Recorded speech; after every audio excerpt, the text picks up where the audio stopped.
ಗಂಡು ಮಕ್ಕಳಷ್ಟೇ ಇದಕ್ಕೆ ತುತ್ತಾಗ್ತಾರೆ. ಆದರೆ ಹೆಣ್ಣು ಮಕ್ಕಳು ಸಫರ್ ಆಗ್ದೇ ವಾಹಕೇರ್ ಆಗ್ತಾರೆ. ನಾನು ಪೈಲಟ್ ಆಗಬೇಕು ಅಂತ ಕನಸ್ಕೊಂಡವನು, ಆದರೆ ಒಂದು ಬೇಸಿಗೆ ರಜೆ ಎಲ್ಲ ಚೇಂಜ್ ಮಾಡ್ತು.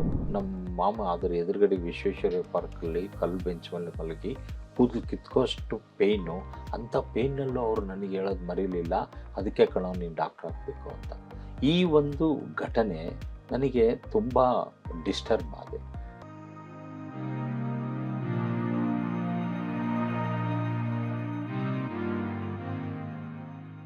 ನಮ್ಮ ಕುಟುಂಬದಲ್ಲಿ ಹಿಮೋಫಿಲಿಯಾ ಇದೆ. Haemophilia genetic disorder. ವಿಶೇಷತೆ ಏನು ಅಂದರೆ ಗಂಡು ಮಕ್ಕಳಷ್ಟೇ ಇದಕ್ಕೆ ತುತ್ತಾಗ್ತಾರೆ, ಆದರೆ ಹೆಣ್ಣು ಮಕ್ಕಳು ಸಫರ್ ಆಗ್ದೇ ವಾಹಕೇರ್ ಆಗ್ತಾರೆ. ಸೊ ಹಾಗಾಗಿ males are suffer, females are carriers. So ಈ ಥರ ಒಂದು ಇದ್ದಾಗ ನಾನು ಹಿಮೋಫಿಲಿಯಾದೊಂದಿಗೆ ಹುಟ್ಟಿದಾಗ ನನ್ನ ಸೋದರ ಮಾವನಿಗೂ ಹಿಮೋಫಿಲಿಯಾ ಇತ್ತು. ಯಾವಾಗ ನನಗೂ ಇದು ಹಿಮೋಫಿಲಿಯಾ ಇದೆ ಅಂತ ಗೊತ್ತಾಯಿತು, ಆಗ ಅವರು ಹೇಳಲಿಕ್ಕೆ ಶುರು ಮಾಡಿದರು. ಅವ್ರಿಗೆ ಒಂಥರ ಈ ವಾಸ್ ಬ್ಯಾಡ್ಲಿ ಕ್ರಿಪಲ್ಡ್ ಯಾಕಂದ್ರೆ ಅವ್ರಿಗೆ ಏನೂ ಟ್ರೀಟ್ಮೆಂಟ್ ಸಿಕ್ಕಿದ್ದಿಲ್ಲ, ಎಲ್ಲ ರಾಂಗ್ ಟ್ರೀಟ್ಮೆಂಟು.